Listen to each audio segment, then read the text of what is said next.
कहाँ तक कर लिया था भाई? सर पैरेलल एक्सिस थ्योरम तक। परपेंडिकुलर एक्सिस थ्योरम भी तो बता दी थी शायद। यस सर, वो भी हो गया था। परपेंडिकुलर भी तो होगी। हाँ, टॉर्क पढ़ना है अभी तुमको, टॉर्क पढ़ा देते हैं। एक सेकंड रुको, मैं शेयर करता हूँ स्क्रीन।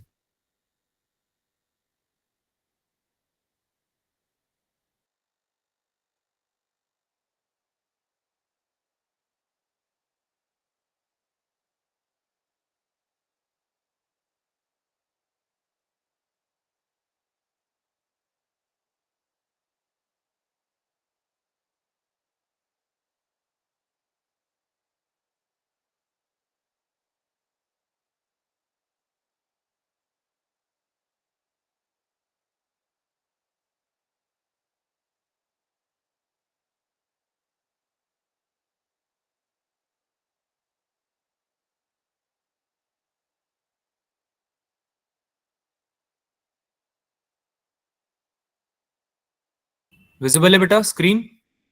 Yes sir.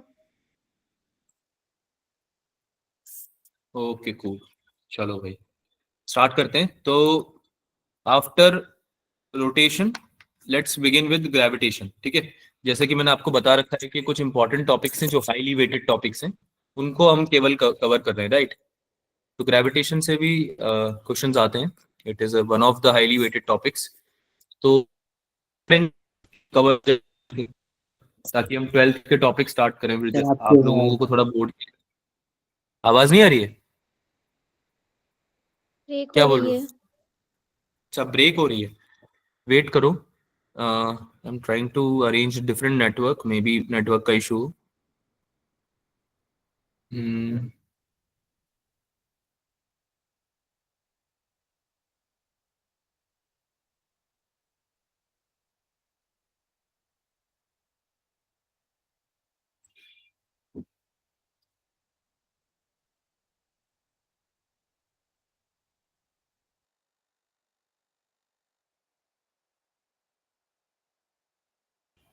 अभी आ रही है क्या बच्चों? Yes sir. यस मैं सर। ऑडिबल या ब्रेक हो रही है अभी भी आवाज? सर अब ठीक है। अब ठीक है, चलो। बीच में हो ब्रेक तो बता देना, नेटवर्क का थोड़ा इशू हो रहा है आज। स्टार्ट करते हैं यार, है ना? कंटिन्यू करते हैं। तो कुछ बच गया था, उसको पहले पढ़ लेते हैं। कुछ टॉपिक्स छोटे मोटे बच गए थे। टॉर्क, ठीक है, one of the topic that we need to understand in regards of rotational motion. ठीक है, तो वैसे तो तुम लोग सब जानते हो टॉर्क होता क्या है, पता है ना सबको? डेफिनेशन वाइज तो आइडिया है ना आप लोगों को टॉर्क होता क्या है, या नहीं पता है? Yes sir. है ना? क्या करता है टॉर्क? अगर हम डेफिनेशन वाइज पूछें आपसे कि क्या करता है टॉर्क या क्या होता है, तो बता पाओगे? Sir sir rotation. Movement of force. Body का रोटेशन करता है।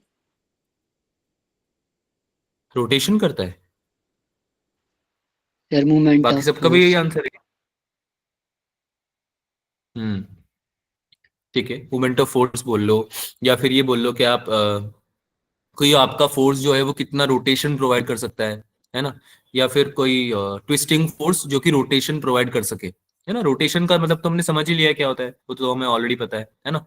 तो बेसिकली मेजरमेंट रोटेशन का किसी ट्विस्टिंग फोर्स की वजह से कितना आ रहा है, वो टॉर्क बताता है। ठीक है, torque is the measurement of the rotation, और you can say the twisting force, measurement of the twisting force that is causing the rotation, है ना? जिसकी वजह से आपका क्या हो रहा है, रोटेशन हो रहा है ना, किसी एक्सिस के अबाउट, अबाउट एन एक्सिस। ठीक है, लिख भी देता हूं मैं यहाँ पे। अगर स्क्रीन विजिबल नहीं हो या आवाज नहीं आए तो बता देना। आ रही है ना अभी तो आवाज? Yes sir. Yes sir. Yes sir.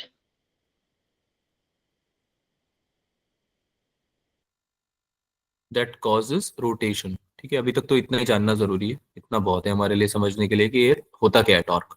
ठीक है, तो किसी एक्सिस के अबाउट ही होता है रोटेशन, ये तो पता है हम सबको, किसी पॉइंट के या किसी एक्सिस के अबाउट ही होगा रोटेशन होगा तो, यस है सर। ना? तो टॉर्क यस सर। निकालने का तरीका देखते हैं। So how can you find torque of force F about point O? तो यहाँ पे एक पॉइंट ओ है जिसको हमने हिंज कर दिया, हिंज कर दिया यानी ये मूव नहीं कर सकता, नॉट विल नॉट मूव। बात समझ में आती है? हिंज का मतलब क्या होता है? Yes sir. है ना? ये मूव Yes, sir. मूव नहीं करेगा, ये ऐसा ही रहेगा। ठीक है, इसके अबाउट रोटेशन कराना है हमें, इससे जो एक्सिस पास हो रहा है उसके अबाउट रोटेशन कराना है। तो लेट्स से कि आपने एक पॉइंट पे जो कि आर डिस्टेंस दूर था इस हिंज्ड बॉडी से, है ना, या पॉइंट ओ से, एक फोर्स लगाया, एफ फोर्स। ठीक है, तो हमको निकालना है कि जो टॉर्क जनरेट होगा इस पॉइंट पे about about the hinged body, okay about, वो कितना होगा। ठीक है, तो हमको जरूरत पड़ेगी एक तो एफ वेक्टर की, और एक जरूरत पड़ेगी आर वेक्टर की, जो कि होता है आपका position vector. R position vector होता है ना, position vector of point of application of force from origin, origin यानी हिंज्ड बॉडी से। ठीक है, what is R vector? R vector क्या है, ये समझ में आ रहा है बेटा? Yes, sir. Yes yes sir. Sir. Yes, sir. Repeat कर दीजिए, रिपीट कर रहा हूं मैं। टॉर्क क्या होता है? मेजरमेंट होता है उस फोर्स का जो कि रोटेशन कॉज करता है। सिंपल सी बात है, मतलब अगर कोई फोर्स तुम्हारा घुमा सकता है किसी बॉडी को, समझ में आ रही है ना ये बात? तो जैसे कि मान लो ये हाथ है मेरा, तो अगर मैं इस पे यहाँ बीच में फोर्स लगाऊंगा, है ना, तो ये घूमेगा नहीं। मान लो अगर मेरा हाथ जैसे दीवार की तरफ लगा हुआ है, या कोई इधर से भी फोर्स लग रहा है, तो बैलेंस फोर्सेस हैं क्योंकि, है ना। लेकिन अगर मैं यहाँ पे एज पे लगाऊंगा फोर्स, तो ये मेरा हाथ ऐसे घूम जाएगा क्या?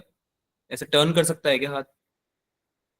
अरे हाँ ना बोलो भाई। Yes, sir. टर्न कर सकता है ना, टर्निंग इफेक्ट दे सकता है, ये Yes, वाला sir. फोर्स टर्निंग इफेक्ट दे सकता है। तो बेसिकली ये जो फोर्स है ना, ये वो फोर्स है जो कि टॉर्क कॉज कर रहा है, या फिर इसको टॉर्क भी बोल सकते हो आप, है ना।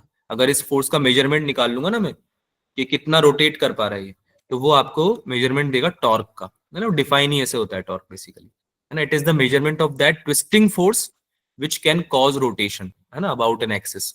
तो इसमें दो चीजों की जरूरत पड़ेगी मुझे ऑब्वियसली, एक तो फोर्स की जरूरत पड़ेगी, और एक जो डिस्प्लेसमेंट वेक्टर है या पोजीशन वेक्टर है मेरा, किससे, जहां से मैं ले रहा हूं, जिसके अबाउट में घुमा रहा हूं। भाई कोई भी चीज घूमती है तो किसी के अबाउट ही घूमती है ना, ये बात समझ में आती है आपको? कोई भी चीज अगर Yes, यस रोटेट कर, सर। किसी पॉइंट किसी एक्सिस के अबाउट रोटेट करेगी, तो केवल फोर्स से थोड़ी काम चलेगा, हमें वो पोजीशन वेक्टर भी तो चाहिए होगा, वो डिस्टेंस भी तो चाहिए होगा, जिस डिस्टेंस को आप यूज कर रहे हो फोर्स लगा के घुमाने के लिए। ठीक है, सो ये पोजीशन वेक्टर आपका आप लोगे जहां से आपने रोटेशन स्टडी कर रहे हो, आप जहां से, है ना, मतलब यानी कि जिस पॉइंट के अबाउट आप घुमा रहे हो।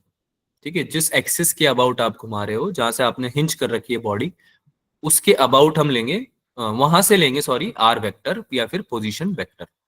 और फोर्स तो तुमको पता ही है, जो अप्लाइड फोर्स है, मतलब विच इज कॉजिंग रोटेशन। ठीक है, तो कोई नॉर्मल फोर्स हुआ जिसकी वजह से रोटेशन नहीं हो रहा है, क्या उसको भी हम टॉर्क के मेजरमेंट में ले सकते हैं क्या, या फिर मतलब उसको टॉर्क बोल सकते हैं क्या हम? No, yes sir. सर।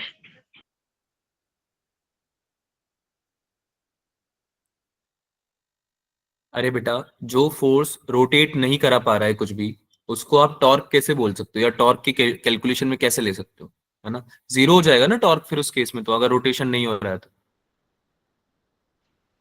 क्या ये यस बात समझ में सर। आती है सबको? ठीक है, ट्विस्टिंग फोर्स है, इसलिए फोर्स ही ट्विस्टिंग फोर्स है जो कि मोशन को कॉज कर रहा है, राइट। अगर आपका रोटेशनल मोशन ही नहीं हो रहा है, तो फिर टॉर्क नहीं आएगा पिक्चर। ठीक है, चलो आगे चलते हैं, फॉर्मूला की बात करते हैं डायरेक्ट। टाउ इक्वल्स टू होता है आर क्रॉस एफ, है ना, आर क्रॉस एफ, यानी कि आर वेक्टर का क्रॉस प्रोडक्ट लेना है एफ वेक्टर के साथ में। ठीक है, जो आंसर आएगा उसे हम टॉर्क बोलते हैं। Again it's also mathematical quantity, जैसे मोमेंटम पढ़ते हैं, याद है सबको मोमेंटम? एम इंटू वी पढ़ते थे, मास इंटू वेलोसिटी। अरे याद आ यस रहा है, सर। यस मास सर। इंटू वेलोसिटी, है ना। तो वो भी तो एक मैथमेटिकल मेजरमेंट ही तो था, है ना। दो ऑब्जेक्ट्स का मल्टीप्लीकेशन जो आंसर दे रहा था उसको मोमेंटम बोल देते थे। तो सेम तरह से टॉर्क होता है आर क्रॉस एफ, है ना। यानी कि अगर आप पोजीशन वेक्टर का क्रॉस प्रोडक्ट निकालोगे फोर्स वेक्टर के साथ में, तो जो मेजरमेंट आएगा, जो क्वांटिटी आएगी, उसको टॉर्क बोलते हैं। ठीक है, अब हमको पता है कि क्रॉस प्रोडक्ट सॉल्व करने का तरीका क्या होता है, साइन थीटा हम यूज कर सकते हैं, यानी कि R into F sine theta, इसका सोल्यूशन आ जाएगा। तो टॉर्क का भी formula R F sine theta हम बोल सकते हैं। ठीक है, आपको जो याद रखना है बस वो ये याद रखना है कि जिस पॉइंट के अबाउट तुम घुमा रहे हो वहां से लेना है आपको आर वेक्टर, है ना। डिस्टेंस जो लोगे वहां से लोगे, ठीक है। और जो तुम्हारा पॉइंट ऑफ एप्लीकेशन है वहां तक का डिस्टेंस लोगे। क्या ये बात समझ में आई? क्या ये बात समझ में आई? Yes, sir. ठीक है। पॉइंट ऑफ एप्लीकेशन तक का लेना है आपको, है ना। जैसे कि अगर ये एक्सिस है और तुमने यहाँ से इस पॉइंट पे, यहाँ पे कोई ऑब्जेक्ट रखा हुआ था, उस पे तुमने फोर्स लगा दिया ऐसे, ठीक है। ऐसे फोर्स लगा दिया, ऐसे अंदर की तरफ लगा रहे हो तुम फोर्स, ठीक है। तो ये घूमने लगेगा मान लो, है ना। इस एक्सिस के अबाउट, इस एक्सिस के अबाउट अगर घूमने लगेगा तो आर वेक्टर जो होगा वो कहाँ से होगा? जहां से एक्सिस जा रहा है वहां से लेकर पॉइंट ऑफ एप्लीकेशन तक का डिस्टेंस। ये समझ में आती है बात, है ना। यस इसको सर। क्या बोलेंगे? पॉइंट ऑफ एप्लीकेशन ही तो बोलेंगे इसको, यस सर।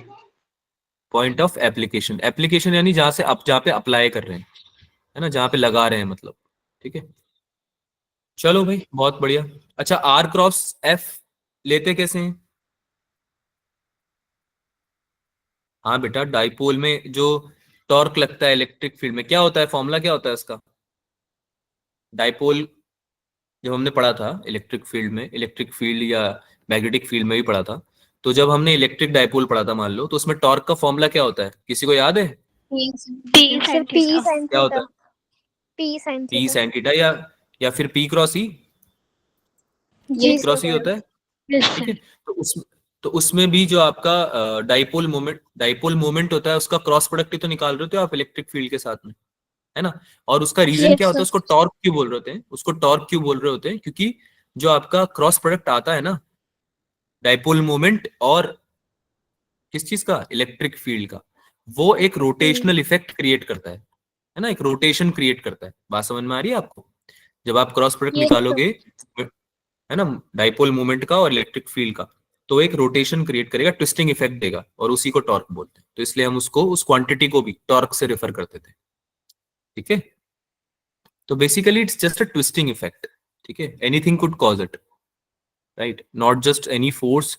या फिर मैकेनिक्स के टर्म्स में हम बात नहीं करते, मैग्नेटिक फील्ड, इलेक्ट्रिक फील्ड, उस केस में भी टॉर्क होता है ना। जो भी ट्विस्टिंग इफेक्ट दे रहा है वो टॉर्क हम उसको बोल सकते हैं, ठीक है। फिक्स एक्सिस ऑफ रोटेशन समझते हैं। फिक्स एक्सिस ऑफ रोटेशन यानी कि हमने एक्सिस को फिक्स कर दिया, जैसा कि नाम में भी लिखा हुआ है, और उसके अबाउट हम टॉर्क जनरेट कर रहे हैं, है ना, या फिर उसके अबाउट हम घुमा रहे हैं किसी भी ऑब्जेक्ट को, किसी भी चीज को, किसी भी बॉडी को, ठीक है। तो उस केस में अगर आप घुमा रहे हो किसी चीज को, तो उसकी कुछ एंगुलर वेलोसिटी और एंगुलर एक्सेलरेशन भी होगा क्या? Yes sir. Yes, sir. है ना। अरे बेटा, एंगुलर वेलोसिटी क्या होता है? अगर आप किसी एंगुलर डिस्प्लेसमेंट को चेंज कर रहे हो टाइम के साथ में, यानी कि मान लो मैं अपनी किसी बॉडी को घुमा रहा हूं ऐसे करके, मेरे पास एक खिलौना है ना, जिसको मैंने एक स्ट्रॉ देखी, स्ट्रॉ देखी Yes, जिससे sir. यस कॉफी वगैरह पीते हैं, है ना। उसके अबाउट मैंने ऐसे एक खिलौना लगा दिया, मतलब ऐसे पेपर का कुछ लगा दिया, और मैं इसको घुमा रहा हूँ अपने हाथ से। देखा होगा आपने कभी मूवी में, या कई बच्चों को खेलते भी देखा होगा, ऐसे ऐसे घुमाते हैं ना वो, ऐसे घुमाते हैं उसको। Hello, sir. किसी पाइप या किसी पेंसिल पे भी लगा सकते हो आप उसको, है ना, कोई भी ऐसे वर्टिकल सिलेंड्रिकल चीज पे। तो जब आप उसको घुमाते हो, तो जो भी पेपर लगा हुआ है या जो भी कुछ भी उसके फिन्स लगे हुए हैं, उसका एंगुलर डिस्प्लेसमेंट चेंज होगा ना टाइम के साथ में, है ना। Angular Yes, sir. डिस्प्लेसमेंट तो समझते हो ना। तो कुछ ना कुछ ओमेगा होगा उसका, ओमेगा यानी एंगुलर वेलोसिटी होगी कुछ ना कुछ घुमाने की। अगर ओमेगा भी चेंज होता है टाइम के साथ में, तो फिर एंगुलर एक्सेलरेशन भी जनरेट हो सकता है ना। वो तो आपके ऊपर है, आप कैसे उसको घुमा रहे हो, ठीक है।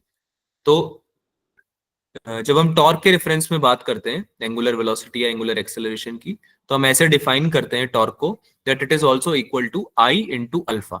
अब आई हम पढ़ चुके हैं, moment of inertia about the axis of rotation, yes sir. पढ़ चुके हैं, है ना, कि आपका आई क्या होता है? Moment of inertia about axis of rotation, है ना, मोमेंट ऑफ इनर्शिया। ये आपको अभी तक समझ में आ ही गया होगा कि आपको निकालना पड़ता है ना, अधिकतर का याद रखना पड़ता है ना। जैसे स्फेयर दे दिया तो स्फेयर का सेंटर के अबाउट याद रखना है, प्लेट का दे दिया तो प्लेट का रखना है याद, है ना। अरे पढ़ा था ना अभी लास्ट क्लास में, yes sir. M A square by yes 12, M sir. V square by 12, है ना। वो सब मोमेंट ऑफ इनर्शिया आपको याद रखने हैं कि कितना आएगा एक्सिस ऑफ रोटेशन के अबाउट निकालना। लेकिन ये बहुत बहुत इंपॉर्टेंट है, this is very important thing, कि आपको ये समझ में आ जाए कि ये एक्सिस ऑफ रोटेशन के, यानी कि जहां से आप टॉर्क निकाल रहे हो, बात समझ में आ रही है? जैसे कि अगर आप सेंटर से पास कर रहा है, मान लो आपका एक्सिस ऑफ रोटेशन ये इस बॉडी के, तो फिर मोमेंट ऑफ इनर्शिया भी इस बॉडी का सेंटर के अबाउट जो एक्सिस निकल रहा है उससे निकालना है। ऐसा नहीं यहाँ से साइड से एज से जो निकल रहा है उसके अबाउट निकाल दिया, है ना, गलत आ जाएगा आंसर। ठीक है, that will not be creating torque. ठीक है, तो ये बात याद रखनी है। मल्टीप्लाई कर देंगे इसको अल्फा से, एंगुलर एक्सेलरेशन। ठीक है, एक्सेलरेशन है तो इसका भी और कोई ना कोई तो डायरेक्शन होगा ही सही, तो इसको वेक्टर से रिप्रेजेंट करते हैं, और टॉर्क भी हमारा क्या हो जाएगा, वेक्टर हो जाएगा। ठीक है, तो आई अल्फा जो फॉर्मूला है बहुत इंपॉर्टेंट है, इसको याद रखना। टाउ एंड आई दोनों को सेम एक्सिस ऑफ रोटेशन के अबाउट निकाला जाता है, यानी मोमेंट ऑफ इनर्शिया जिस एक्सिस के अबाउट होगा उसी एक्सिस के अबाउट आपका टॉर्क भी होगा। क्या ये बात क्लियर है सबको? Yes, sir. Yes, sir. और k equals to I omega square भी हम लिख सकते हैं। k equals to I omega square क्या होता है? एक और नई शीट बनानी पड़ेगी लगता है तुम्हारे लिए, कुछ क्वेश्चन सॉल्व करना पड़ेगा। k equals to I omega square क्या होता है भाई?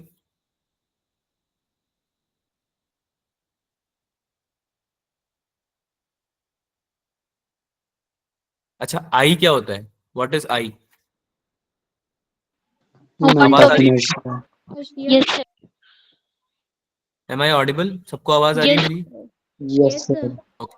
हाँ, तो बताओ फिर मोमेंट ऑफ इनर्शिया होता है आई, Yes, sir. Yes, sir. और ओमेगा क्या होता है? Angular velocity. Angular angular velocity या एंगुलर एक्सेलरेशन? एंगुलर एक्सेलरेशन कौन angular बोल रहा है? acceleration. Yes, sir. यार तुम जो मैं बोलता हूँ वही बोल दोगे क्या? अभी अभी तो ऊपर देखो क्या लिखा हुआ है, ऊपर देखो ओमेगा क्या लिखा हुआ है।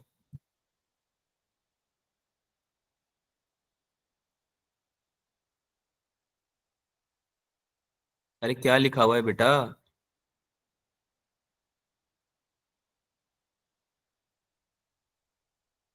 आवाज चली जाती है क्या मेरी बीच बीच में, या तुम्हें बोलने में दिक्कत हो रही है, कुछ बोल नहीं पा रहे हो? हम्म, आवाज आ रही है मेरी? Yes, sir. Yes, Yes, sir.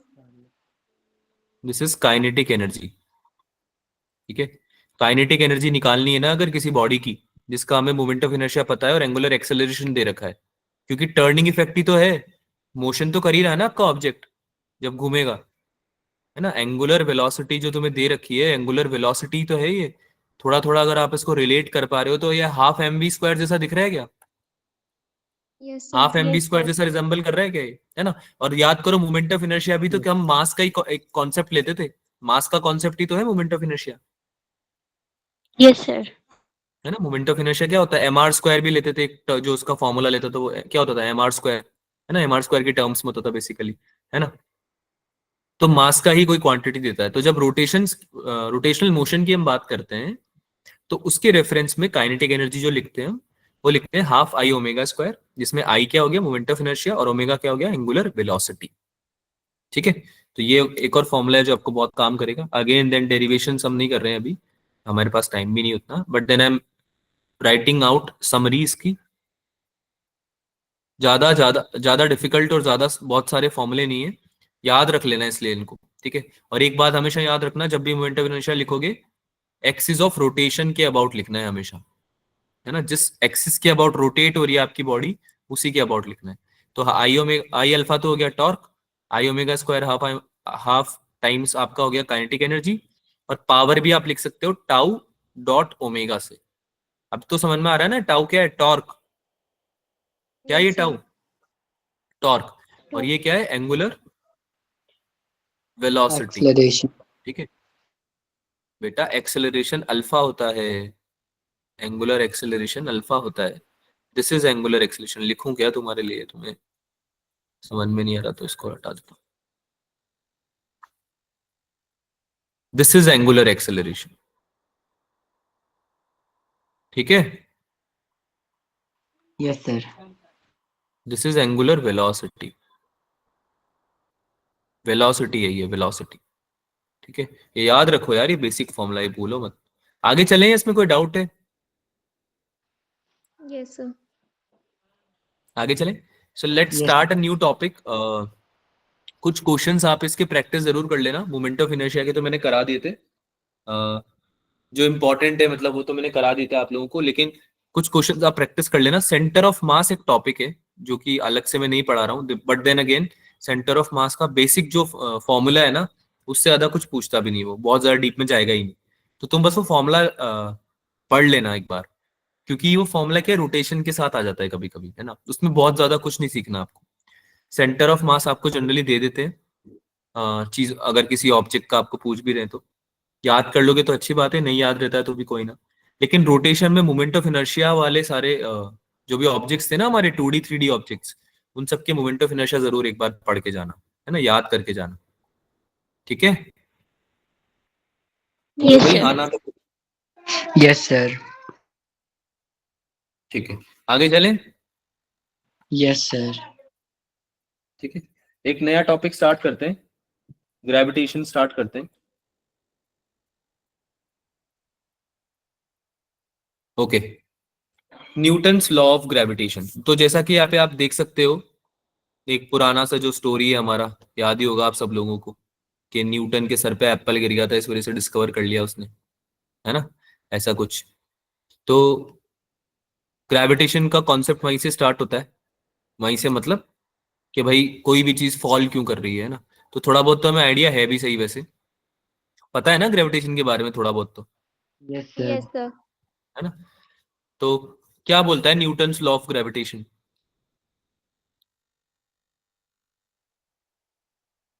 क्या बोलता है न्यूटन्स लॉ ऑफ ग्रेविटेशन?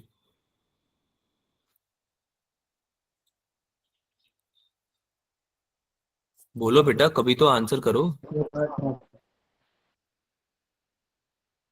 नहीं पता? आई एम अज्यूमिंग कि फिर तुमको नहीं आता या तो। अरे यार, ये तो तुमने 9th क्लास में पढ़ लिया था, ये क्यों नहीं आता है? मेरी आवाज आ रही है क्या? Yes. एम आई Yes, ऑडिबल? sir. तो बोल क्यों नहीं रहे हो बेटा? हाँ अभिषेक बोलो।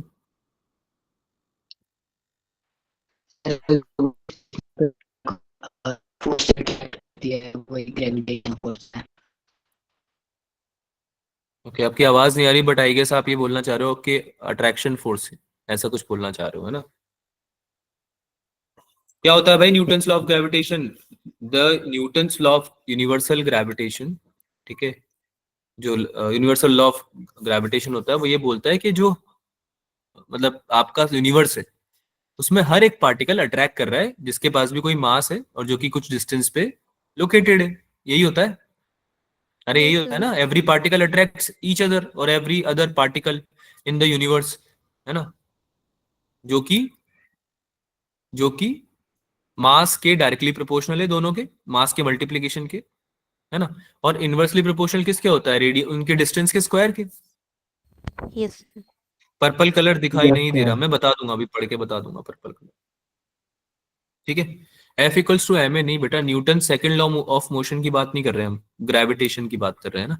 तो ग्रेविटेशन में हमने पढ़ा हुआ है बचपन में कि ये बोलता है that in universe every particle in universe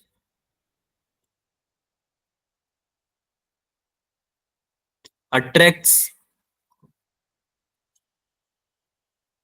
other particles with a force, with a force। ठीक है, और ये फोर्स क्या है यहाँ पे हमने एक्सप्लेन कर रखा है, क्या होता है भाई, क्या होती है वैल्यू फोर्स की? ग्रेविटेशनल फोर्स होता है ना ये, Yes, sir. है ना।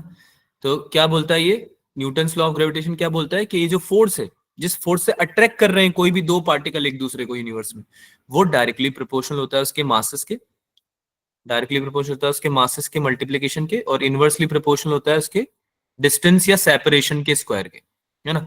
फॉर्मूला बन जाता है M equals to G m1 m2 upon r square, जो कि आप ऑलरेडी जानते हो। और इसमें जो g होता है वो कांस्टेंट होता है, जो प्रोपोर्शनैलिटी साइन है, इसको हटाने के लिए हमने g यूज किया है, और इसकी वैल्यू 6.67 इंटू 10⁻11 होती है। क्या ये वैल्यू अर्थ की है या मून की है? सर ये यूनिवर्सल है। Sir. यूनिवर्सल है, वेरी गुड। यानी कि ये वैल्यू हम कहीं भी कैलकुलेट करेंगे कितनी आएगी, यही आएगी same, Yes, sir. Yes, Yes. sir. Yes sir. है ना। यूनिवर्सल है, दिस इज यूनिवर्सल। ठीक है, बहुत बढ़िया। याद रख लेना इसको, तो हो भी जाती है याद। 6.67 × 10⁻11 न्यूटन मीटर स्क्वायर पर केजी स्क्वायर, है ना। अब इसके बारे में अगर कुछ बात करें तो हम बोलेंगे आपको कि this force always acts along the line joining the masses and it is attractive in nature. यानी कि जो भी आपके मासेस हैं m1 और m2, लेट से कोई भी मास है, कोई भी, छोटा बड़ा, बहुत बड़ा बड़ा बहुत छोटा, ठीक है, उनके बीच का जो फोर्स ऑफ अट्रैक्शन है वो आप कैसे निकालोगे कि जो इनको लाइन ज्वाइन कर रही है, ठीक है, उसके अलोंग लगेगा ये फोर्स ऑफ अट्रैक्शन। क्या ये बात समझ में आती है आपको? Yes, sir. Yes, sir. जो लाइन ज्वाइनिंग है ना, क्योंकि फोर्स की तो डायरेक्शन देनी पड़ेगी ना बेटा, फोर्स तो वेक्टर क्वांटिटी होता है ना, ये नहीं होता। Yes, sir. होता है। स्केलर होता है, वेक्टर होता है फोर्स? क्या हो गया बेटा, वेक्टर एग्जाम होता है सर। Sir. एग्जाम जैसे जैसे पास आ रहे हैं उसे भूलने लगे हो क्या? चीजें भूलने लगे हो क्या आप लोग? No, sir. हाँ, क्या होता है force? Vector. Sir, vector quantity है। वेक्टर होता है, डायरेक्शन होता है ना इसका, Yes, sir. Yes, है sir. ना। Yes, sir. तो ग्रेविटी भी आपको याद करो, हम डिस्क्राइब ही वेक्टर से करते थे, ठीक है। अभी हम फील्ड भी डिस्कस करेंगे कि ग्रेविटी, जो ग्रेविटेशनल फील्ड होती है वो क्या होती है और कैसे हम उसको यूज करते हैं ना, डायरेक्शन के साथ में, ठीक है। चलो भाई, gravitational force is conservative in nature, ठीक है। दो तरह के फोर्सेस पढ़े थे हमने, कंजर्वेटिव और नॉन कंजर्वेटिव, याद है सबको? Yes, sir. Yes sir. पहला Yes, तो sir. पहला पॉइंट हमने क्या पढ़ा? अट्रैक्टिव है इन नेचर, है ना। अट्रैक्टिव है यानी कि अट्रैक्ट कर रहा है, जो भी दो मासेस है उनके बीच में अट्रैक्शन होगा, यानी कि अपने एक दूसरे को पास बुलाना चाहेंगे ना, पास अपनी तरफ पुल करना चाहेंगे, है ना। फोर्स ऑफ पुल है ये, पुश नहीं है, पुल है। दूसरा क्या पढ़ा? कंजर्वेटिव इन नेचर होता है। कंजर्वेटिव का मतलब क्या होता है? कौन से फोर्सेस होते हैं कंजर्वेटिव, बताया था मैंने। तो जो पाथ पे डिपेंड नहीं करेंगे। जो जो सिर्फ जो इनिशियल पाथ, फाइनल पोजीशन पे डिपेंड करता है। हाँ, जो कि पाथ इंडिपेंडेंट होते हैं, है ना, पाथ से कोई फर्क नहीं पड़ता उनको। और एक और चीज बताई थी, जो फोर्सेस एक राउंड ट्रिप में या क्लोज पाथ में क्या देते हैं? Net work done Zero. Zero. Zero, हो जाएगा। है ना। तो वो फोर्सेस होते हैं कंजर्वेटिव, तो हमने ये पढ़ा भी हुआ है, it is a central force. जी बिल्कुल। तो हमने क्या पढ़ा हुआ है कि आपका जो ग्रेविटेशनल फोर्स है वो कंजर्वेटिव होता है नेचर में, ठीक है। यानी कि वो केवल इनिशियल और फाइनल पोजीशन पे डिपेंड करता है, पाथ पे नहीं। Gravitational force between masses is independent of medium between two masses. तो सिंस वो पाथ पे डिपेंड नहीं कर रहा, कंजर्वेटिव है, क्या वो इंडिपेंडेंट ऑफ मीडियम भी होगा क्या between the masses? Yes Yes, sir. sir. है ना भाई। इनिशियल और फाइनल पोजीशन हमें मैटर करती है, अब वो कौन से रास्ते से हम देख रहे हैं, जा रहे हैं, कैलकुलेट करने जा रहे हैं, उससे क्या फर्क पड़ता है हमें। तो हमें फोर्स की अगर हम बात करें, ग्रेविटेशनल फोर्स की, तो वो भी केवल इनिशियल और फाइनल पोजीशन पे ही डिपेंड कर रहा है, मीडियम से उसको कोई मतलब नहीं है, ठीक है। बात करते हैं दो पॉइंट मासेस की। लेट्स से कि एक पॉइंट मास है m1, एक पॉइंट मास है m2, दोनों के बीच में फोर्स लग रहा है ना। F फोर्स इधर लग रहा है तो उसका कपल उधर की तरफ लगेगा, है ना। F फोर्स से वो खींच रहा होगा Yes, इसको, sir. ठीक है। एक्शन रिएक्शन पेयर्स की अगर हम बात करें, और दोनों के बीच का डिस्टेंस है r, तो हमें पता है कि फोर्स जो होता है ग्रेविटेशनल फोर्स, वो होता है डायरेक्टली प्रोपोर्शनल m1 m2 के और इनवर्सली प्रोपोर्शनल r स्क्वायर के। ये फॉर्मूला भी हमको पता है, gm1 m2 अपन r स्क्वायर हो जाता है ना। पॉइंट मासेस के लिए m1 m2 के लिए सेम फॉर्मूला हम यूज करेंगे। g की वैल्यू आपको पता ही है, F x along the line of joining the masses, ये भी आपको पता है, ठीक है। तो जब भी कोई भी क्वेश्चन आएगा तो ये वाला फॉर्मूला यूज करना है, use this.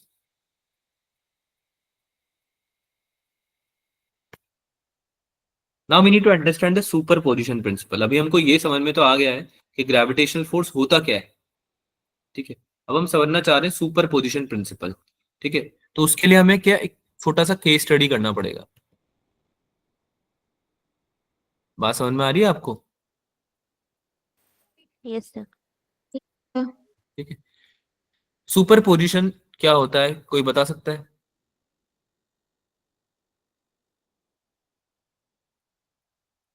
Superposition of waves भी पढ़ा होगा आपने एक टॉपिक, अगर आपने पढ़ा है थोड़ा बहुत भी वेव्स। Yes sir. एक के ऊपर दूसरा ऐड ऑन हो जाता है उसमें। हाँ, सुपरपोजिशन का मतलब ही ये आ रहा है ना बेटा, कि हम कहीं ना कहीं टोटल निकालना चाह रहे हैं। है ना, एक के ऊपर सारा इफेक्ट निकालना चाह रहे हैं कई सारी चीजों का, है ना, वेक्टर सम निकालना चाह रहे हैं या फिर ऐसा समझ लो, है ना। तो जैसे यहाँ पे एम नॉट जो मास है आपका, उस पे अगर हम बहुत सारे फोर्सेस लगा दें एक से ज्यादा, अब देखो ना, अभी तक हम M1 और M2 की बात कर रहे थे, अभी हमने क्या बोला कि एक एम नॉट मास है, उसको टेस्ट मास भी बोल सकते हैं, टेस्ट मास बोल देते हैं उसको, जैसे हम टेस्ट चार्ज लेते थे ना क्यू नॉट, याद आ रहा है किसी को, yes sir. Test charge Yes, लेते थे, sir. है ना। तो इसी तरह से हम टेस्ट मास बोल रहे हैं, है ना, उसके ऊपर आपका M1 की वजह से फोर्स देख रहे हैं, क्योंकि M1 रख दिया तुमने बगल में तो ऑब्वियसली फोर्स ऑफ अट्रैक्शन लगेगा, M2 रख दिया, M3 रख दिया, है ना। तो जो ग्रेविटेशनल फोर्स है वो तीन तीन लगेंगे, F01, F02 और F03। क्या ये बात समझ में आती है? Yes, sir. Yes, sir. Yes sir. तो सुपरपोजिशन प्रिंसिपल हमें बताता है basically the calculation of net gravitational force, ठीक है। एम नॉट के ऊपर जैसे यहाँ पे हम निकाल रहे हैं, तो किसी ऑब्जेक्ट पे अगर आप नेट फोर्स निकालना चाहते हो, नेट ग्रेविटेशनल फोर्स निकालना चाहते हो, तो आप यूज करोगे सुपरपोजिशन प्रिंसिपल को, ठीक है। इसको लिख भी लेते हैं यहाँ पे,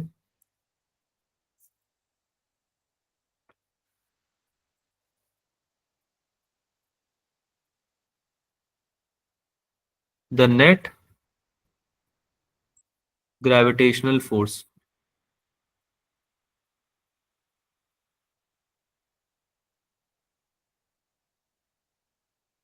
the net gravitational force on object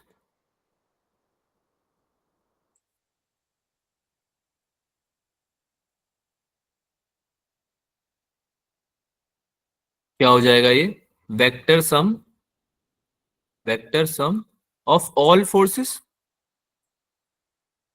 Yes, sir. Yes sir. All gravitational forces, obviously मतलब फोर्स ऑफ ग्रेविटेशन ही है, all forces on object, object पे जो सारे फोर्स लग रहे हैं, ग्रेविटेशनल फोर्सेस लग रहे हैं, उन सबको ऐड कर दोगे, वेक्टर सम निकाल लोगे, तो सुपरपोजिशन प्रिंसिपल आपको बता देगा कि टोटल फोर्स कितना आ रहा है, ठीक है। सुपरपोजिशन यानी ऐड करना ही होता है बेसिकली, इतना कुछ ज्यादा घबराने परेशान होने की जरूरत नहीं। तो समझ में आ रहा है सबको कि F01 या F01 कैसे G into M1 into M naught upon R1, sorry R01 का स्क्वायर हो जाएगा। अब ये R01 क्या है, what is R01, R02, R03 सब क्या है, Distance. डिस्टेंस है, distance between Yes, sir. M1 and M M naught. Naught, ठीक है। इस M0. तरह से R02 और R03 भी समझ में आ जाएगा आपको सेम तरीके से, राइट।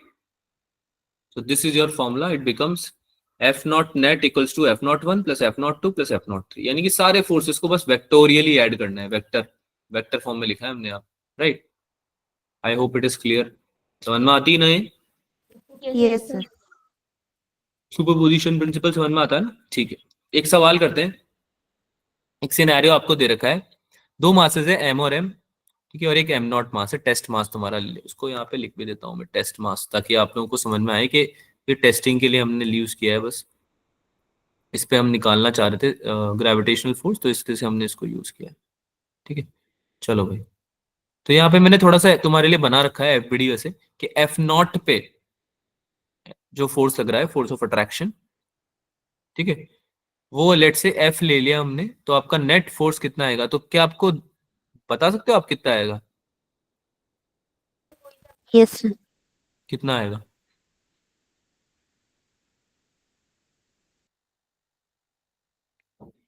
सर रिपीट करना, आपकी वॉइस ना मेरे एंड से कट हो रही है। You need to find the force on M naught, दो मासेस रखे हुए एम और एम, साइन का सर रिजल्टेंट डायरेक्शन भी कंसिडर करेंगे। बिल्कुल करेंगे, बता तो रखी सर डायरेक्शन, जीरो एफ की आएगा तो। डायरेक्शन, एफ की डायरेक्शन तो बता रखी है मैंने ऑलरेडी, एफ की डायरेक्शन तो बता रखी है ना बेटा मैंने ऑलरेडी, देखो एम नॉट से जो डायरेक्शन है फोर्स की, वो कैपिटल एम की तरफ है, Sir, yes F sir. root 2 आ रहा है. एफ रूट टू आ रहा है जो लिखा हुआ है Yes, ना, sir. यस और सर। एफ की वैल्यू क्या आ जाएगी, जी G M naught upon में D square. बहुत बढ़िया, T square, So D square. Sir, distance D के बने ना. हाँ क्या बोल रहे हो, डिस्टेंस डी गिवन है, हाँ जी बिल्कुल, Yes, sir. ठीक है। तो कितना आंसर आ जाएगा भाई, एफ होता है हमारा क्या, GM1 M2 upon R square, Yes, sir. Yes, sir. तो ये हो जाएगा डिस्टेंस। लेकिन सिंस आपका एफ नेट जो है, एफ नेट वो कितना आ रहा है, √2f आ रहा है क्या? Yes, sir. Yes, sir. यही हमें निकालना था। ये आएगा आपका कितना, √2 इंटू एफ की वैल्यू कितनी आ जाएगी, G into M upon D square. क्या ये आंसर है क्या? Yes, sir. Yes, sir. पक्का? Yes, sir. Yes, sir. Yes, sir. आगे चले? Yes, sir. ठीक है, अगला सवाल कीजिए भाई। Find force on M not in the following scenario.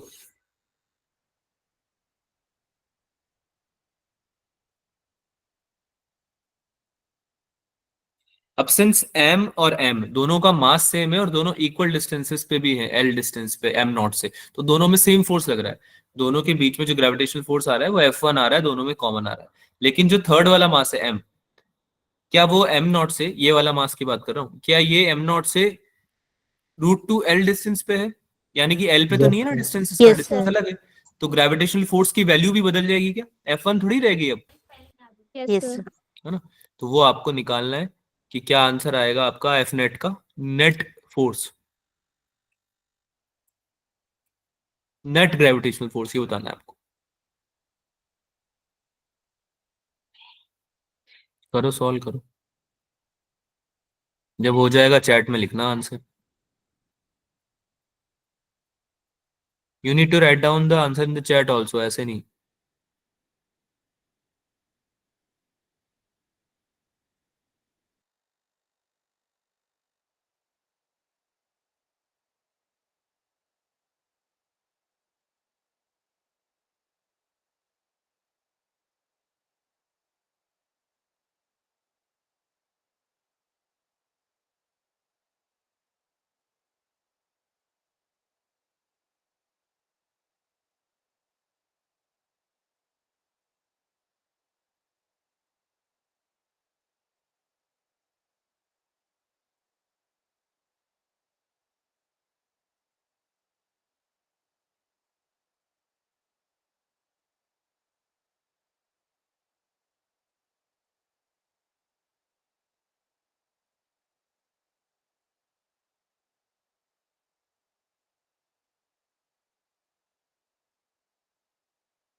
GM×m upon और L² √2 1 + √2। काफी कॉम्प्लिकेटेड आंसर आ रहे हैं तुम्हारे तो यार।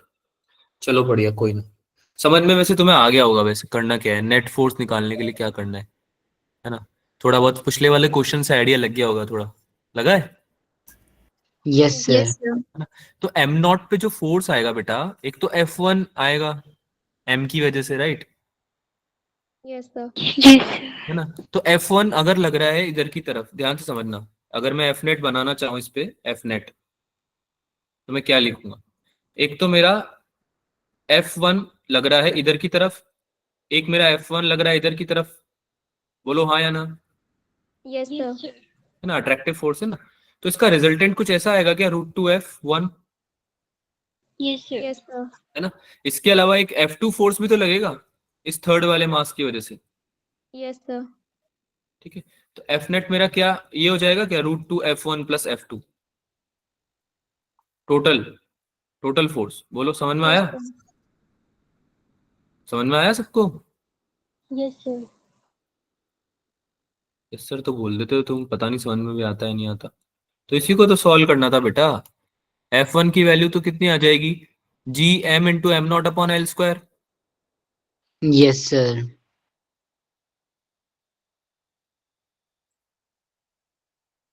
कैपिटल एल ले लेते, कैपिटल एल स्क्वायर।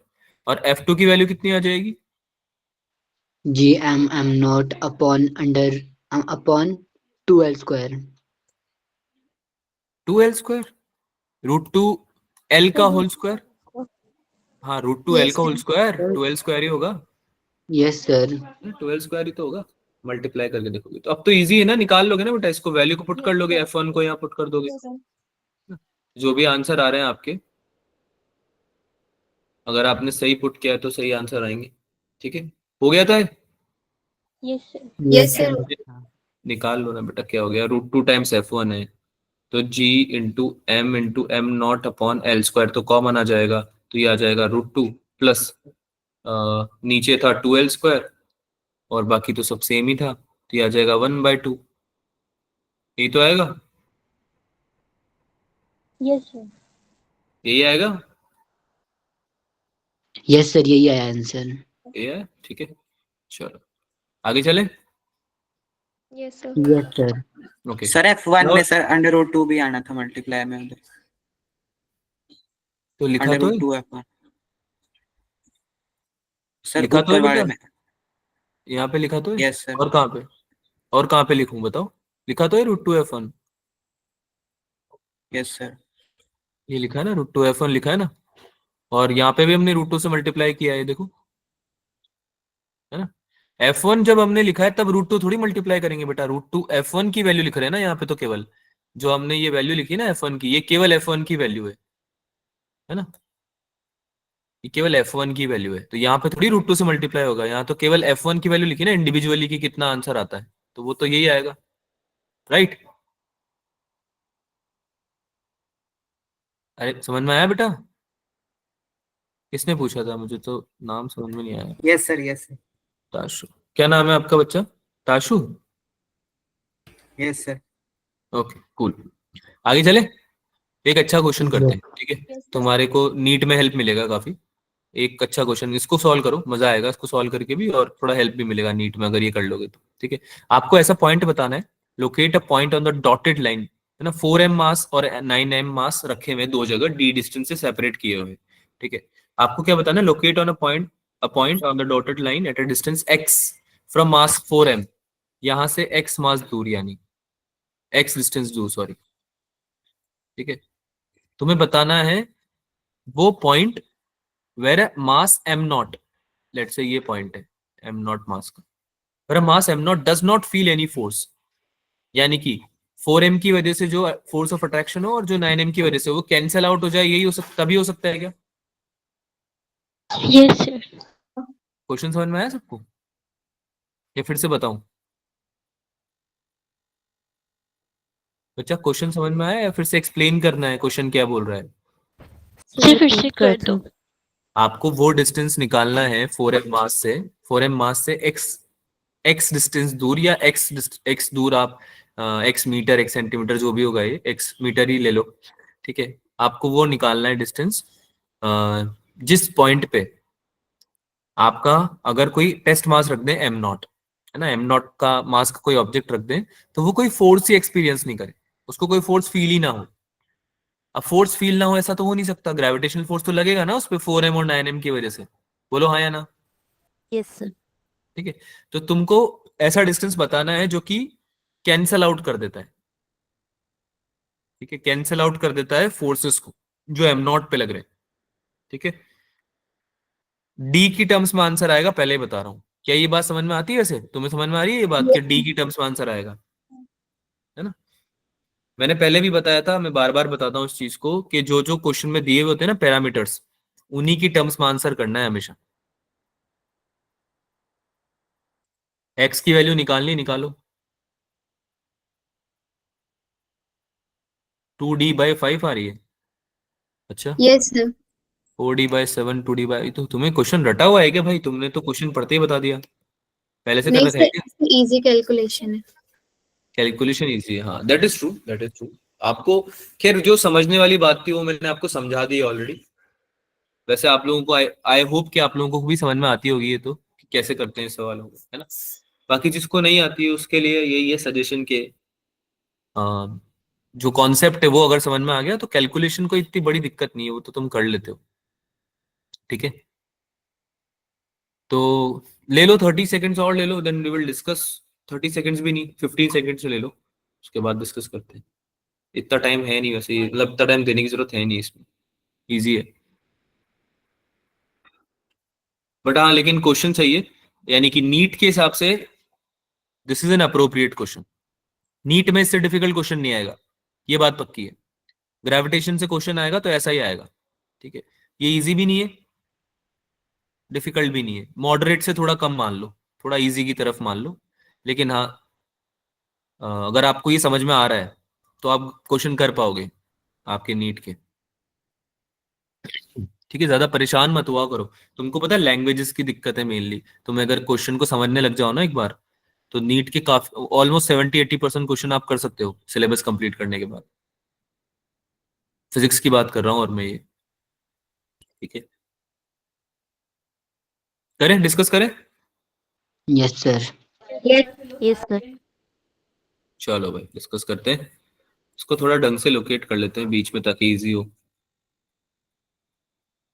तो लेट्स से कि यहाँ पे टेस्ट मास रखा हुआ है m0, ठीक है, जो कि हमारा x डिस्टेंस दूर है 4m वाले से, 4m वाले मास से, ठीक है। x डिस्टेंस दूर है। तो एक बात बताओ, टोटल डिस्टेंस अगर d है तो ये वाला डिस्टेंस d माइनस एक्स हो जाएगा क्या 9m वाले के? Yes sir. 9m तक जो डिस्टेंस है वो कितना हो जाएगा d माइनस एक्स। समझ में आया ना सबको ये तो, ठीक है। इसमें फोर्सेस लग रहे होंगे 4m की वजह से, इस डायरेक्शन में फोर्स लग रहा होगा कुछ, है ना। और 9m की वजह से इस डायरेक्शन में फोर्स लग रहा होगा, बोलो हाँ या ना। Yes, sir. ठीक है।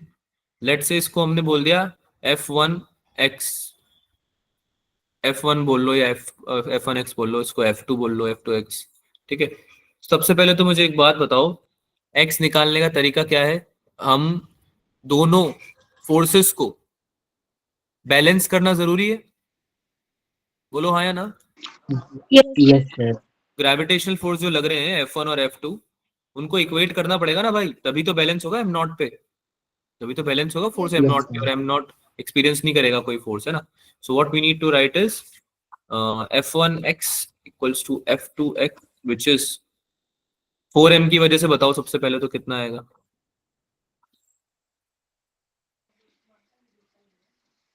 Sir g4m/x²। 4m into m0 भी तो आएगा बेटा।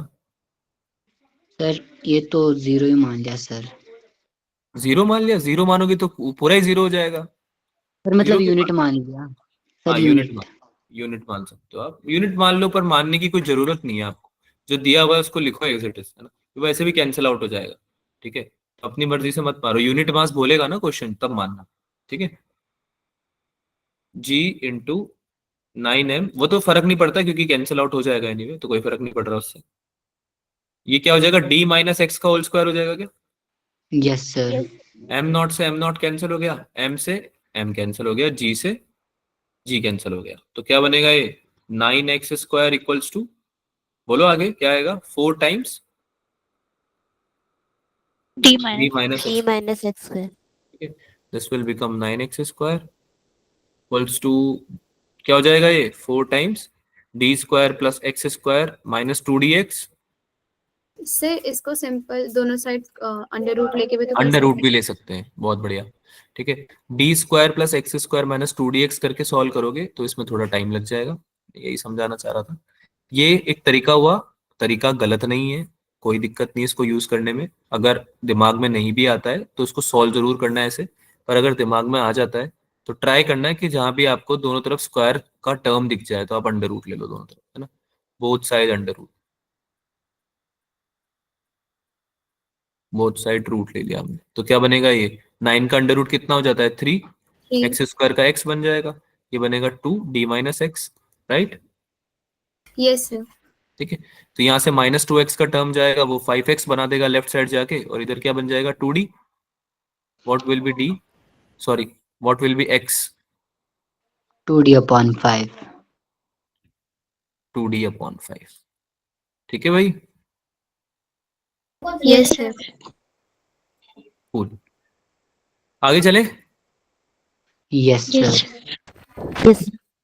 ग्रेविटेशनल फील्ड समझते हैं. What is gravitational field?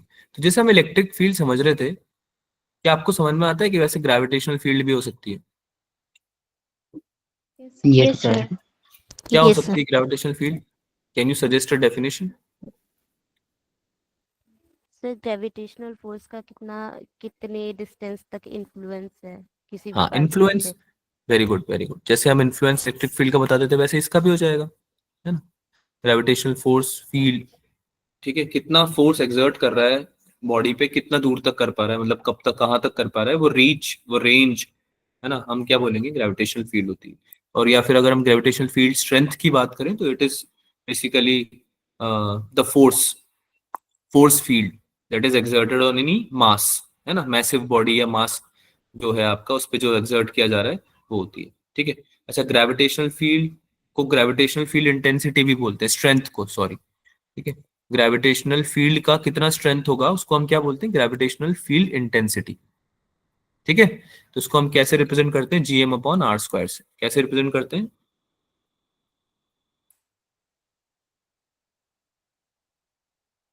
Gravitational field intensity. ठीक है. फील्ड तो समझ में आ गया ना सबको? Yes, क्या sir. होता है? Yes, sir. ग्रेविटेशनल फोर्स का इन्फ्लुएंस या रेंज, है ना, कहाँ तक ग्रेविटेशनल फोर्स लग रहा है. ठीक है? तो उसको ऐसे भी समझ सकते हैं. एक बार फॉर्मूला अगर मैं आपको निकाल के ही बताऊं, तो एक m0 का टेस्ट मास ले लिया और एक m मास के विसिनिटी में उसको रख दिया, है ना, r डिस्टेंस दूर रख दिया. ठीक है. तो कोई ना कोई ग्रेविटेशनल फील्ड होगी जो ये m0 को अपनी तरफ फोर्स ऑफ अट्रैक्शन की वजह से अपनी तरफ पुल कर रहा होगा. इस m मास की कोई ना कोई ग्रेविटेशनल फील्ड होगी ना. समझ में आता है आपको सब? यस Yes, ठीक सर. है. sir. जिसकी वजह से ग्रेविटेशनल फोर्स लग रहा होगा, जो कि हम अभी सीख के आए, कितना होता है, Gm1m2/r². है ना, Yes, sir. Gm1m2/r². ठीक है. अब हमको निकालना है कि कितना स्ट्रेंथ है इस फोर्स का, इस फील्ड का कितना स्ट्रेंथ है, सॉरी. ठीक है. जो ग्रेविटेशनल फील्ड लग रही है ना इस m0 मास पे, m की वजह से, उसका स्ट्रेंथ कितना है. तो हम वो कैसे निकालते हैं, ग्रेविटेशनल फोर्स को डिवाइड करके m0 से. तो जिस मास पे निकाल रहे हैं ना, उस मास को डिवाइड कर देते हैं बस फोर्स से. और ये फोर्स किसकी वजह से आ रहा है, m और m0 की वजह से आ रहा है क्या? Yes, sir. Yes sir. So that's how the formula becomes Gm/r². ठीक है. तो जो इंटेंसिटी है, ग्रेविटेशनल फील्ड इंटेंसिटी m की, वो कितनी होगी, Gm/r², है ना. इसी को आप वेक्टर फॉर्म में लिख सकते हो, F/m0. ठीक है. राइट. और इससे हमारा फॉर्मूला भी बन जाता है. ग्रेविटेशनल फोर्स का फॉर्मूला m0 × Ig भी होता है. कभी कभी आपको क्या इंटेंसिटी दी हुई होती है क्वेश्चन में, नोटिस किया कभी आपने ऐसा सवाल जिसमें कि इंटेंसिटी दी हुई Yes, है ना, sir. ग्रेविटेशनल फील्ड इंटेंसिटी दी हुई थी कभी कभी, है ना. तो आपको फिर उस केस में मल्टीप्लाई करना पड़ेगा वो मास, वो टेस्ट मास जिसके ऊपर निकाली जा रही है इंटेंसिटी या स्ट्रेंथ, जिसकी वजह से नहीं, जिसके ऊपर निकाली जा रही है. क्या ये बात समझ में आती है? Yes, ठीक है. इस यस चीज सर. को समझ में आए तो ही करना, वरना भूल जाओगे, गलती से कुछ और लिख के आ जाओगे फॉर्मूले में. ठीक है. तो इसको याद रखना, ऐसे कुछ गलत सलत मत लिख के आ जाना. अब ऑब्वियसली ये फोर्स पर यूनिट मास है, तो इसका जो यूनिट हो जाएगा वो क्या हो जाएगा, केजी पर, सॉरी, न्यूटन पर kg. kg. केजी. ठीक है. तो यूनिट भी याद रखना है इसकी. ठीक है. समझ में तो आया ना? Yes, Sir. sir. ठीक है. yes, sir. एक बार इसकी डेफिनेशन मैंने आपके लिए लिख दी है यहाँ पे, अगर आपको पढ़नी पड़े तो, या पढ़ना हो तो. It is the reason behind gravitational force. It is the reason around a mass in which its force can be experienced by another mass. यानी कि जो एक मास है, इसकी वजह से जो फोर्स लग रहा है दूसरे मास पे. ठीक है. तो जहां तक लग पाएगा, जैसे ये रीजन हो गया, मान लो ये रीजन हो गया, तो जहां तक लग पाएगा वो रेंज डिफाइन करेगी आपकी फील्ड. ये आपकी फील्ड ही है, दिस इज फील्ड ओनली. ठीक है, जहां तक फोर्स अप्लाई हो पा रहा है। मैथमेटिकली हमने डिस्कस कर ही लिया, it is defined as the force experience per unit test mass. कोई अगर यूनिट मास का ऑब्जेक्ट ले ले तो उस पे जो आपका स्ट्रेंथ आएगा, ठीक है, उसी को हम इंटेंसिटी भी बोलते हैं, ग्रेविटेशनल फील्ड इंटेंसिटी भी बोलते हैं। ठीक है, it is a vector quantity and its unit as newton per KG. एक वेक्टर क्वांटिटी है तो इसकी डायरेक्शन भी होगी। अच्छा, इसकी डायरेक्शन किधर हो सकती है, गैस करो, डायरेक्शन किधर हो सकती है इसकी? ग्रेविटेशन की डायरेक्शन में। ग्रेविटेशन की, एक्सेलरेशन की?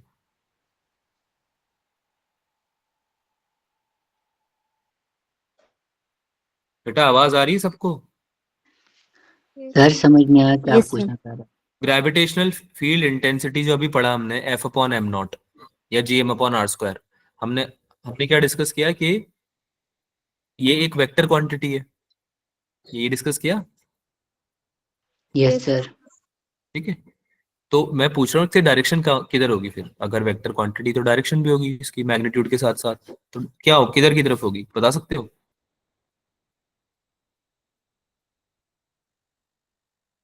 सर टुवर्ड द नहीं मास। बेटा, इसका डायरेक्शन किधर हो सकता है? ऑब्वियसली इसका डायरेक्शन किधर होगा?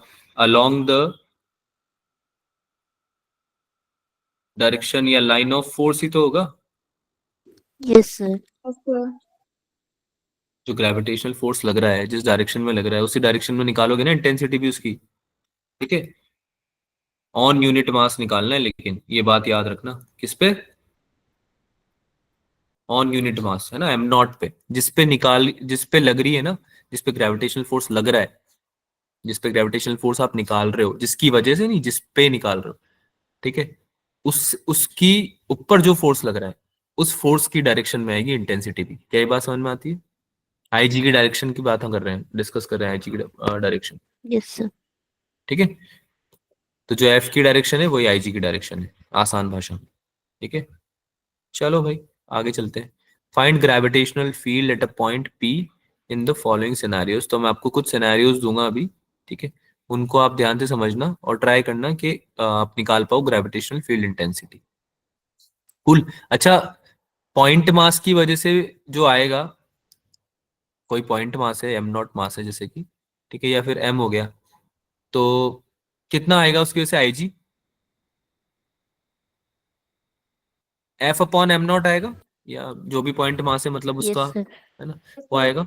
तो मुझे एक बात बताओ, इसका formula G M upon R square भी बनता है, राइट या यस रॉन्ग? सर। तो अगर आई जी और आर का कर्व बना रहा हूं मैं, तो वो कैसा बनेगा, बना सकते हो क्या? अच्छा, डायरेक्शन क्या हुआ इसका, रेडियली इनवर्ड्स हुआ क्या? Yes sir. इसको मैं यहाँ पे भी लिखता हूँ, वरना तुम मन नहीं पाओगे कि मैं बोल क्या रहा हूँ।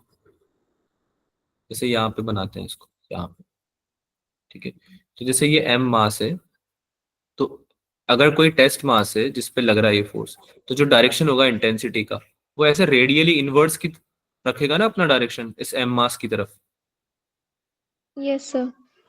Radially inwards. ठीक है, रेडियली इनवर्ड्स होगा आपका किसका डायरेक्शन, इंटेंसिटी का। Yes, sir. इसको मैं आई लिखता हूँ, आई जी लिखता हूँ, समझ जाओगे तुम क्या है, आई जी। ठीक है, तो मैं आपको ये पूछ रहा था कि बेसिकली इसको आप होमवर्क में भी ले सकते हो। अगर आपको मैं पूछूं कि जो आई जी है, यानी कि ग्रेविटेशनल फील्ड इंटेंसिटी है, उसका अगर आपको डिस्टेंस के साथ में ग्राफ बनाने को पूछ ले आपका एग्जाम, तो क्या आप बना सकते हो क्या? Yes sir. Yes. Yes, sir. कैसा बनेगा, कैसा बनेगा? सर वो कर्व नीचे की तरफ चल जाएगा। डिक्रीजिंग होगा सर, इनवर्स प्रोपोर्शनल है ना। हाँ, यानी कि अगर डिस्टेंस बढ़ रही है तो आई जी कम होगा, यस सर। है ना। और इन्फिनिटी से आ रहा है क्या ये, इन्फिनिटी से आएगा ना एम की तरफ, है ना। आर जो है, डिस्टेंस जो है वो इन्फिनिटी से आएगा। तो अगर आप इसको इन्फिनिटी को इधर की तरफ कहीं कंसिडर कर लेते हो, यहाँ पे इन्फिनिटी तो ऐसे ही कंसिडर होती है इधर की तरफ, जितना दूर जा सकते हो आप उतना दूर जाते हो, है ना। ये कुछ ऐसा बनेगा, नेगेटिव होगा क्योंकि इन्फिनिटी से आप डिस्टेंस कर रहे हो, पॉइंट की तरफ आ रहे हो, पॉइंट से थोड़ी इन्फिनिटी जा रहे हो। क्या ये बात समझ में आती है? Yes sir. ठीक है, इन्फिनिटी से आ रहे हो आप, है ना, डायरेक्शन ही आपकी इनवर्ड से, क्योंकि ये कुछ ऐसा बनेगा। अरे yes sir. Inversely proportional to R square है ना, क्योंकि समझ में आया, ग्राफ समझ में आया? Yes sir. ठीक है, तो कई बार इस पे भी क्वेश्चन आ जाता है। अगर कोई बोले कि न्यूट्रल पॉइंट निकाल दो, तो आई नेट को क्या करोगे, 0 करोगे? अरे बोलो भाई, यस सर। आई नेट को 0 करोगे ना, अगर कोई बोले कि न्यूट्रल पॉइंट निकाल दो। ठीक है, सर चलो भाई, हाँ बोलो। सर नेगेटिव एक्सिस से क्यों आया सर? सर पॉजिटिव एक्सिस आना बेटा चाहिए था ना। पॉजिटिव एक्सिस से क्यों आएगा? याद करो जब पोटेंशियल एनर्जी का कॉन्सेप्ट पढ़ा था, याद करो पोटेंशियल एनर्जी का जब कॉन्सेप्ट पढ़ा था, तो इन्फिनिटी से चार्ज लेके आते थे तो माइनस में लेते थे ना उसको। अरे नेगेटिव वाई एक्सिस से लेते थे ना, उसका ग्राफ याद आ रहा है? भूल गए?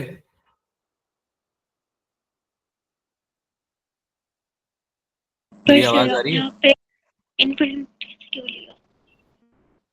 मेरी आवाज आ रही है तुम लोगों को? Yes sir. Hello?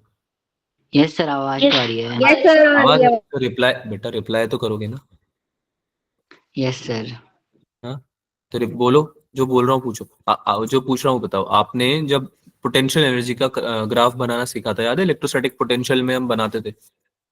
Yes sir. Yes sir. Hmm? तो उस केस में आप लोग कैसे बनाते थे ग्राफ? उस केस में आप इन्फिनिटी से लेके आते थे उसको। Yes sir. ठीक है, और जो डिस्टेंस के साथ में आप बनाते थे उसका ग्राफ, ठीक है, तो वो कैसे बनता था? अगर नेगेटिव, बेटा नेगेटिव साइड ही तो लिखते थे आप उसको, याद करो। ठीक है, तो सेम तरीके से बनेगा ना ये।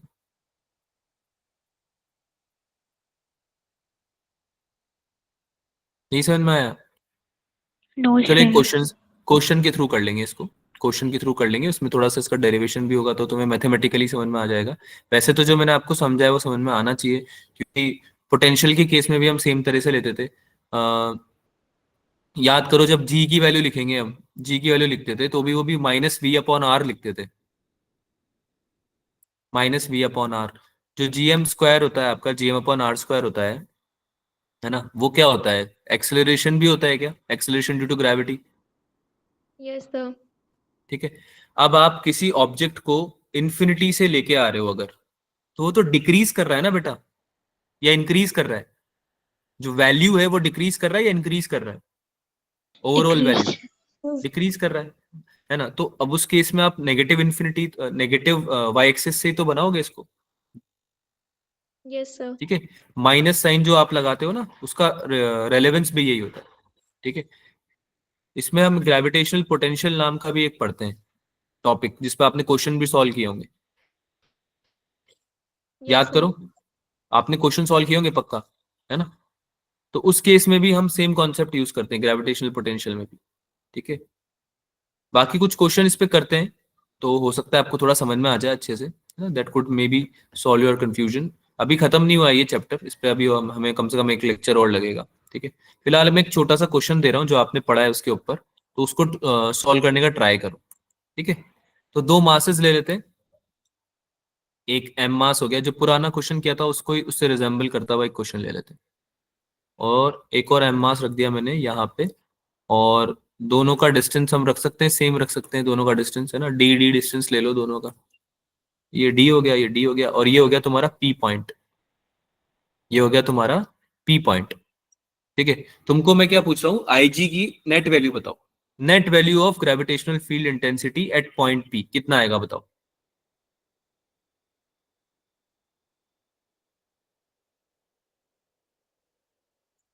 क्या आप निकाल पाएंगे बच्चों?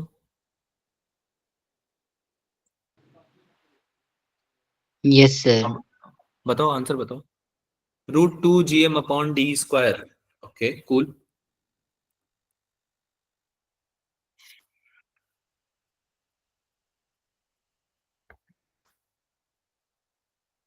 √2 G, एक ही बच्चे ने बताया अभी तक, बाकियों का नहीं निकला है क्या?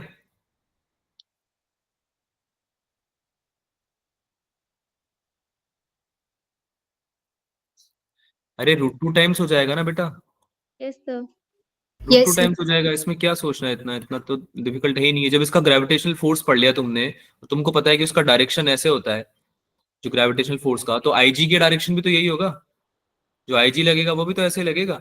तो जो रिजल्टेंट आएगा नेट, वो √2 डायरेक्शन में, तो √2 टाइम्स ही तो होगा इसका आईजी का, यस सर। है ना। नेट आईजी जो होगा, ये भी तो वेक्टर क्वांटिटी तो है, तो इसका आंसर आ जाएगा √2 टाइम्स GM/d², है ना। क्योंकि आईजी की वैल्यू अभी तुमने निकालना सीखा है, क्या होती है, electric field gravitational field intensity की वैल्यू क्या होती है, GM/d² होती है क्या, या R² यस होती है सर। Yes sir. है ना। तो नेट नेट नेट हो जाएगा इसका √2 टाइम्स G²। अच्छा, अगर मैं मान लो बोलूं कि एक m मास है ऐसे, 4 m मास है मान लो, ये है ना, चारों m मास है, चारों का मास सेम है, ठीक है, और स्क्वायर है दोनों, स्क्वायर है ये, यानी कि सबके बीच में डिस्टेंस भी सेम है। अगर सेंटर पॉइंट पे स्क्वायर के कोई पॉइंट P रख दूं, तो इस पे निकाल सकते हो क्या आई नेट? सर 0 आएगा। कितना आएगा इस पे? 0। 0 क्यों 0 क्यों आएगा? से सर कैंसिल। सर क्योंकि सेंटर पर तो 0। सिमेट्रिकल है सर ये। हाँ, क्योंकि आईजी एक वेक्टर होता है ना। इलेक्ट्रिक जो ग्रेविटेशनल फील्ड इंटेंसिटी है वो एक वेक्टर क्वांटिटी है, तो जो वेक्टर्स होंगे, सिंस वो इक्वल और अपोजिट डायरेक्शन में है, एक दूसरे को क्या कर देंगे, कैंसिल आउट कर देंगे। Yes sir. Yes sir. अरे कैंसिल आउट कर देंगे ना, ये वाला आईजी, ये वाला चारों कैंसिल आउट कर देंगे एक दूसरे को अपोजिट डायरेक्शन में ना बेटा, यस सर। इक्वल और अपोजिट डायरेक्शन में, तो क्या कर देंगे, एक दूसरे को कैंसिल आउट कर देंगे, ठीक है। समझ में आती है बात? Yes sir. ऐसे ही कुछ क्वेश्चन बन सकते हैं इस पे। Field due to continuous masses, यानी कि अगर आपका कोई पॉइंट मास नहीं है, अभी तक आप सब पॉइंट मास पे पढ़ रहे थे, बोलो हाँ या ना, ठीक है। तो अगर यस आपका सर। कोई कंटिन्यूअस मास है, कोई 2D या 3D ऑब्जेक्ट आ गया जैसे कि, तो फिर कैसे सॉल्व करोगे, है ना, वो हम निकालना सीख सकते हैं। तो अभी करें, अगली क्लास में करें, चलो एक तो कर लेते हैं, रिंग का कर लेते हैं, जैसे रिंग का। रिंग जानते हो सब क्या होता है? Yes yes sir. सर। ठीक है, ऐसा कुछ ले लिया हमने,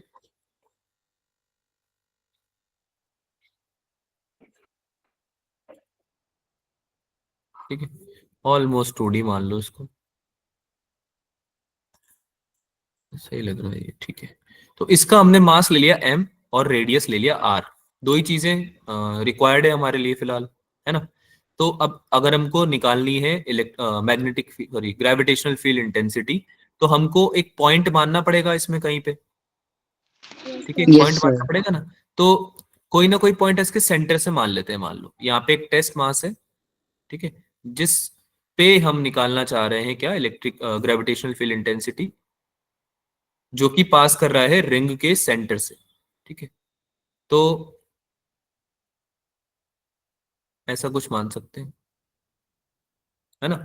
अब आईजी की डायरेक्शन किधर होगी ये बता दो, आई की डायरेक्शन किधर होगी, अगर ये रिंग की वजह से हम निकालना चाहें, डायरेक्शन तो तुम बता सकते हो, डायरेक्शन बताने में नहीं आएगी दिक्कत। सर रिंग के तरफ। Along the line. Along the line आएगी पहली बात तो, यस पहली बात सर। तो along the yes line sir. आएगी, है ना। सेकंड बात, डायरेक्शन इसकी रहेगी रिंग की तरफ, क्योंकि याद करो टेस्ट मास पे भी ऐसे लिखते थे हम, है ना। अगर ये मान लो टेस्ट मास है कोई, तो रेडियली इनवर्स नहीं आती थी आई की डायरेक्शन, रेडियली इनवर्स, है ना। तो इस Yes. रिंग की वजह से ही तो बन रही है, जो ग्रेविटेशनल फील्ड इंटेंसिटी बढ़ रही है, जो क्रिएट हो रही है, जनरेट हो रही है, वो इस रिंग की वजह से हो रही है, इस रिंग का मास m है उसकी वजह से हो रही है, तो उसकी तरफ डायरेक्शन रखना है हमें, राइट। और इस डिस्टेंस को कुछ मान लेते हैं, ये जो आपका डिस्टेंस है इसको कुछ x डिस्टेंस मान लेते हैं, लेट्स से, ठीक है। तो हम जो फॉर्मूला लिखते हैं ना आईजी का, इस केस में किसी को याद है क्या वैसे, क्या लिखेंगे? Sir GM/r/r² plus capital R 3/2। अरे वाह, ये क्या तुमने अभी याद किया है? सर फॉर्मूले शीट बनाई है।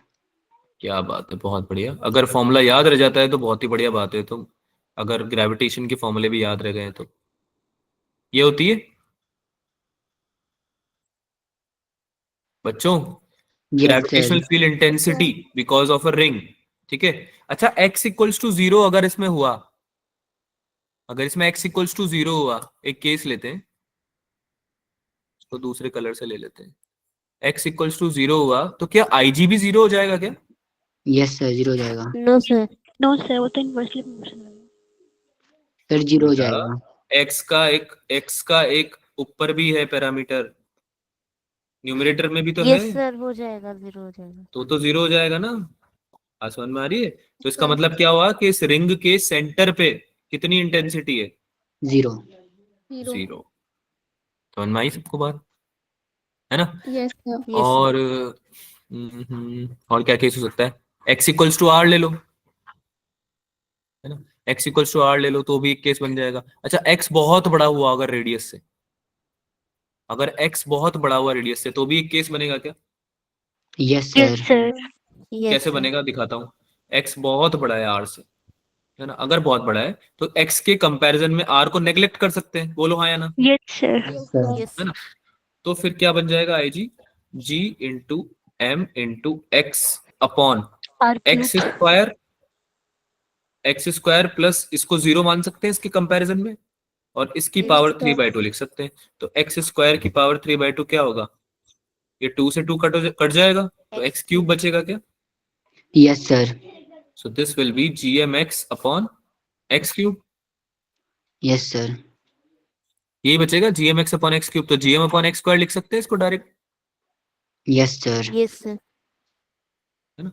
समझ में तो आया ना कैसे आया gm Yes. Upon yes. X square?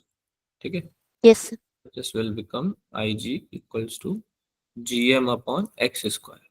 ठीक है, यस सर। Cool. चलो बाकी का फिर नेक्स्ट क्लास में करें, यस सर। है ना? बाकी का नेक्स्ट क्लास में करते हैं, इसको फिलहाल यहीं रखते हैं और ट्राई करेंगे ग्रेविटेशन खत्म करने का नेक्स्ट क्लास में। That will be your last class of gravitation. ठीक है, आप फिलहाल तब तक रोटेशन के सारे क्वेश्चन लगा लीजिए ताकि जो भी आपको डाउट आए वो आप पूछ सकें मुझसे। इसकी प्रैक्टिस कंप्लीट कर लीजिए आप, ठीक है, पूरी कंप्लीट, ताकि अभी जो डाउट आया ना, अभी अभी पढ़ा है तो वो आप पूछ सको मुझसे। ठीक है, बाकी प्रिपेयर करो, अगर टेस्ट होता है बता दिया जाएगा आपको वो सब चीज़ों के बारे में। तो ऑल राइट, ठीक है बच्चों, मिलते हैं, bye bye. Bye sir. Bye bye. Sir. Bye sir. Bye, bye sir, good night sir. Good night बेटा।